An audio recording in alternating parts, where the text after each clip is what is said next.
Given what most Americans believe, the next statement may be more shocking than any previous. The fact is, the United States is not a country, but a corporation contractually created by the Constitution. Your state is a country, per the law, and your original citizenship is of that country. Our founders instituted themselves to be first and foremost citizens of their respective states. As of 1787, those states already had formed a union, and they created the Constitution for the purpose of perfecting that union in forming a national government. They did not intend that the new nation have any jurisdiction or powers over the states or their citizens that were not specifically enumerated in the Constitution. They stated this point quite clearly in Article 1, Section 8, Clause 17 of the Constitution.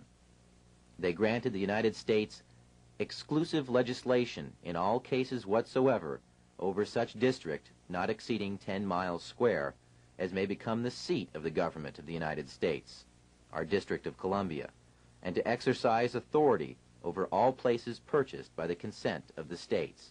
And that is all. The framers further secured the rights of the people with the 9th and 10th Amendments in the Bill of Rights. In the 9th, they established that the enumeration in the Constitution of certain rights shall not be construed to deny or disparage others retained by the people. And in the 10th, they made clear that the powers not delegated to the United States by the Constitution, nor prohibited to the states, are reserved to the states respectively, or to the people.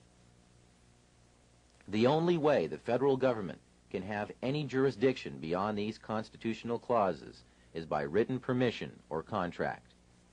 Which leads us to another piece of the puzzle, the 14th Amendment to the Constitution, ratified in 1868 following the Civil War. As barbaric as it may sound today, the black slaves, prior to the conclusion of the Civil War, were legally considered to be property, with none of the rights or privileges of free-born people, only duties.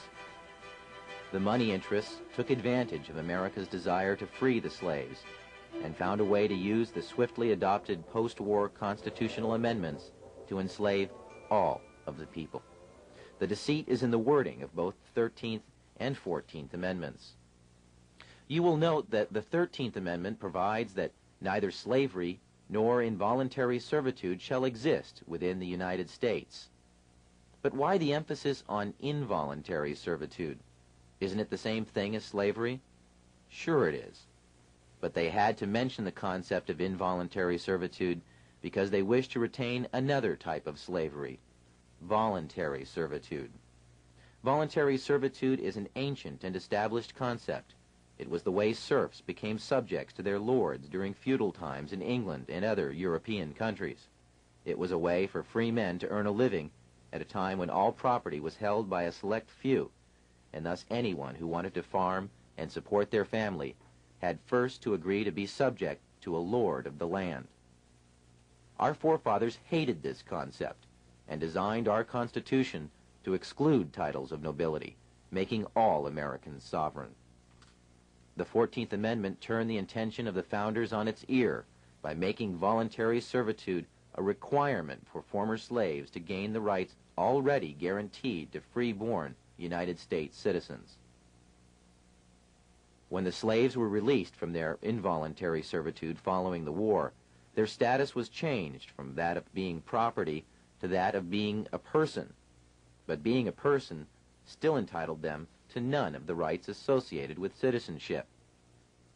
So the 14th Amendment ostensibly was written to provide the former slaves with the same constitutional rights of free-born American citizens, but only if they agreed first to become subject to the jurisdiction of the corporate United States. Making oneself paramountly, that is, first subject to the jurisdiction of the laws of the United States, however, limits access to parts of the Bill of Rights, as we'll explain in a moment.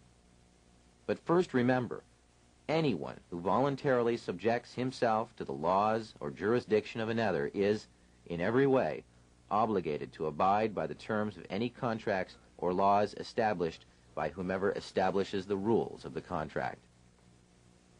In simple terms, This meant that the former slaves became subjects first to the United States, and secondly to the state in which they lived. They had no sovereignty whatsoever.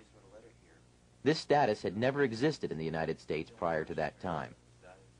The 14th Amendment created a new class of citizenship in the United States, a second-class citizenship. Up until 1868, every American was a paramount citizen of their state, and by virtue of that, also a citizen of the United States, with full individual sovereignty as guaranteed by Amendments 9 and 10 in the Bill of Rights. But so-called naturalized citizens, or 14th Amendment citizens, are paramountly subject to all laws of the United States, and, having no status as freeborn citizens, have no access at all to the unenumerated rights retained for the people by Articles 9 and 10 of the Bill of Rights. That's because, in order to get any rights at all, they had to subject themselves to the jurisdiction of the corporate United States, which left them no unenumerated rights. The only rights they had were those specifically written into the Constitution. The sad tragedy of America today is that all U.S. citizens, regardless of race, are now 14th Amendment slaves due to contracts with the government of the United States through Social Security, birth certificates, driving licenses, citizenship statements, tax forms, and many other documents. The true paramount citizenship that all Americans deserve is that of their respective state, which is a sovereign citizenship. Such status would exempt them from federal and state income taxes, as well as property and inheritance taxes. This sovereign citizenship was the status held by our forefathers.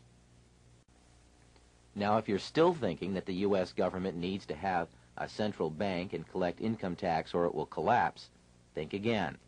Over 2/3 of the federal government's income is derived from sources other than income tax. There is even evidence suggesting that none of your income tax is used by the government. Fees, excise taxes, tariffs, sales taxes, and other forms of income have easily supported the U.S. budget in the past and could easily support it now. We have done without a national bank for large stretches of our history, and the U.S. Treasury is perfectly capable of printing and managing a money supply.